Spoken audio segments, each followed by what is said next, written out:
Back and forth most of the night. They took a little bit of a lead there late, but our guys fought and made some plays down the stretch to give us a chance. It's unfortunate. Marquise got it in a great spot right there at the end and got called for the travel. But just you look at everything, the stats are basically even. It's a possession game here. There are a couple of turnovers on our end where we don't finish, a couple offensive rebound putbacks for them, and you lose a game by 2. Nebraska's a good team, and I knew they would play well today because they're very composed and they've been in a lot of wars, and we just couldn't quite get over the hump tonight. So disappointed that we couldn't finish it. Brad, how much did the Eli's getting in early foul trouble hurt the rhythm of your offense? Yeah, it's hurt us both games we've lost now. He just hasn't. It's a little bit back to that right now. He's not in a good place when it comes to that, and he gets in some situations where there's contact, and he doesn't always need to be in those situations, and then it's hard to play him. Because you're gonna need him at the end, and he plays 6 minutes and has 2 or 3 fouls in 6 minutes. It's like hard to put him back in. You're not gonna have him the last 10 minutes, and so that's the last 2 games. It's been a problem. Obviously, he had an advantage tonight. That was our emphasis, was to go for him. You can see, now their guy Roby got in some foul trouble too, so their best post defender had 4 fouls, and he didn't get to guard him as much. But yeah, we don't play the same when he's not in there. And against a good defensive team like Nebraska, you need your main guys. Coach, you mentioned. Did it feel like the energy and the composure wasn't totally where it should be last tonight? There wasn't a lot of energy in the building. I understand, it's hard. Everybody was there for Saturday's football game, and got a big game Saturday at the ACC, and we just didn't have quite the juice in the stadium tonight, and maybe our guys didn't either. I don't know. Maybe a little bit. I just thought there were a couple plays that they got to that we didn't. And obviously 2 evenly matched teams play a game like that. It's going to come down to one play here or there, whether it's an offensive rebound or a turnover. We had 11 turnovers, which is right about the number that we find acceptable.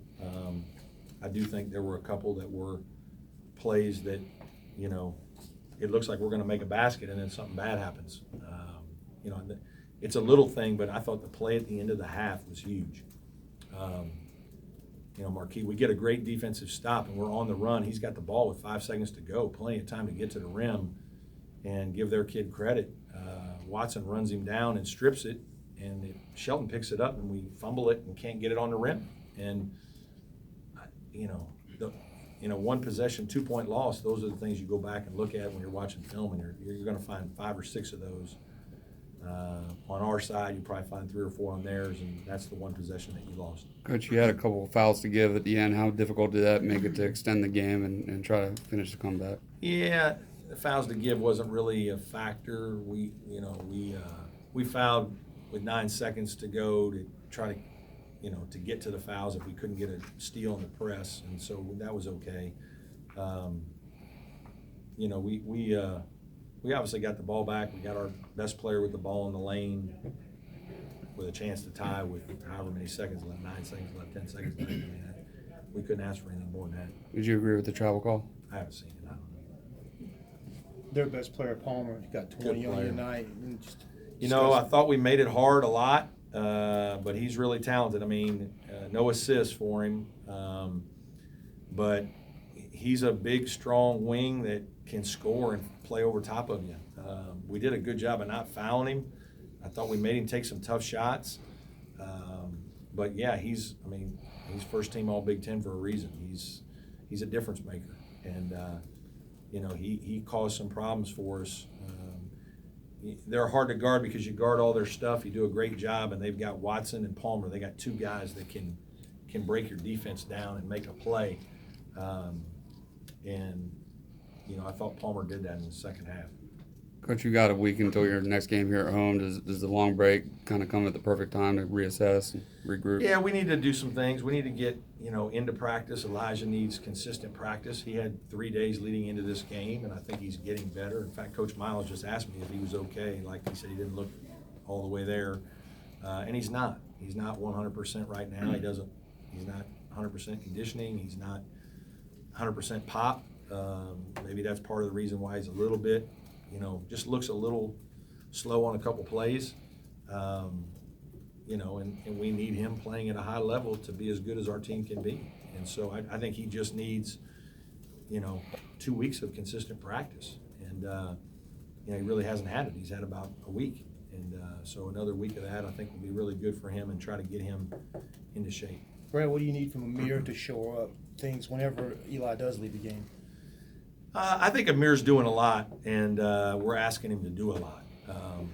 He's a pretty settling influence. I think he played 4 or 5 minutes too many tonight, but I just didn't want to take him out, and we put him at the 5 a little bit to give us a different look.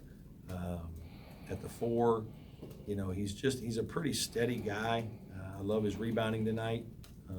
Obviously, if he makes 1 3, he got some good looks. We ran a great sideline out for him, getting a wide open 3 in the corner, missed it, got the offensive rebound. Keese made it 3 in our comeback. I thought we got a couple other really good looks for him. He needs to make one of those. I mean, we shoot 4 for 12 from 3 again. I don't know why we're not shooting a little better. It's good to see Clyde continue to make 2, but we got to make a couple more 3s in games. I mean, they made 7 for 22, pretty good defensive percentage, but we're 4 for 12, and that's the difference in the game. Coach, is there any update on Malik William, and are you in danger of not getting him back this season? Yeah, I don't know. He's just started doing a little bit of non-contact stuff, getting up and down, moving.